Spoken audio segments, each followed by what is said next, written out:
आज दोनों ही माननीय मंत्री जी यहां विराजे हैं। शुरुआत में जब ये मांगे देख रहा था तो लगा कि इस पे चर्चा की जरूरत ही कहां है।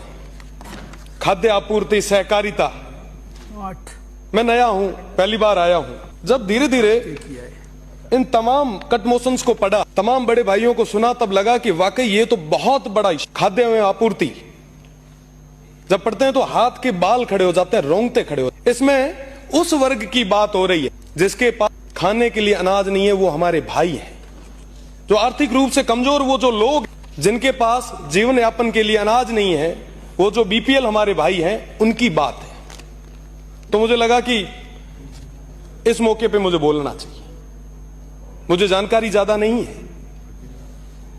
माननीय मंत्री जी से यह निवेदन करूंगा, क्योंकि इसके अंदर एक जो मुख्य समस्या मुझे दिखी कि साहब नई राशन की दुकानें खुल, कई सारे हमारे ऐसे भाई हैं जिनका नाम उस लिस्ट में नहीं है। नाम हम कैसे जोड़ें?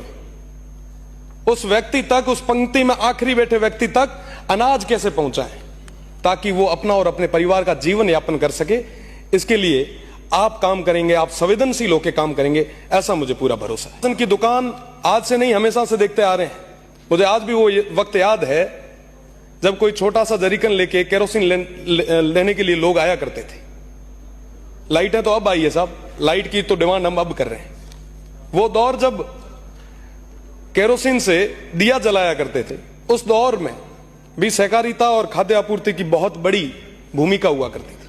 आपके पास संवेदनशील डिपार्टमेंट है और मुझे पूरा भरोसा है आने वाले समय में आप नई राशन की दुकानें खुलवाएंगे। वो तमाम लोग जिन्हें आज अनाज की जरूरत है, आप वहां तक अनाज पहुंचाएंगे। हमारे जो भी राशन के डीलर हैं, उनकी भी कई सारी समस्याएं हैं, चाहे मानदेय को हो, चाहे तमाम भी दूसरी भी जो समस्याएं हैं। मेरा निवेदन रहेगा विशेषकर माननीय मंत्री जी से कि आप इस बारे में सोचें।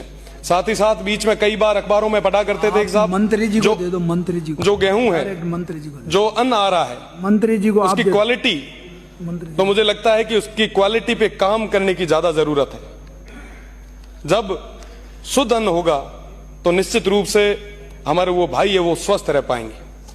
मैं बात करूंगा माननीय मंत्री जी के डिपार्टमेंट सहकारिता की। मेरे लिए वाकई नया सब्जेक्ट है। अभी माननीय सलूमर से आने वाले हमारे सदस्य फरमा रहे थे, कई सारी चीजें बताई, हमें सीखने को मिला।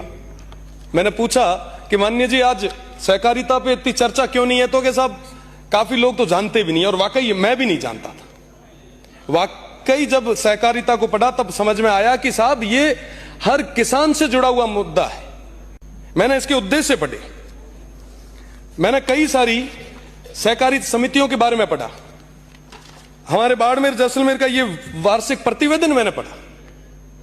इसके जब उद्देश्य मैंने पढ़े तो सुपरमार्केट से लेके, जिम से लेके, गोदाम से लेके तमाम चीजें जो किसान के रोजमर्रा की चीजें हैं वो इसके अंदर पाई जा रही है। आप वहां तक पहुंचा भी रहे हैं। वाकई क्या धरातल तक वो पहुंच पा रहा है?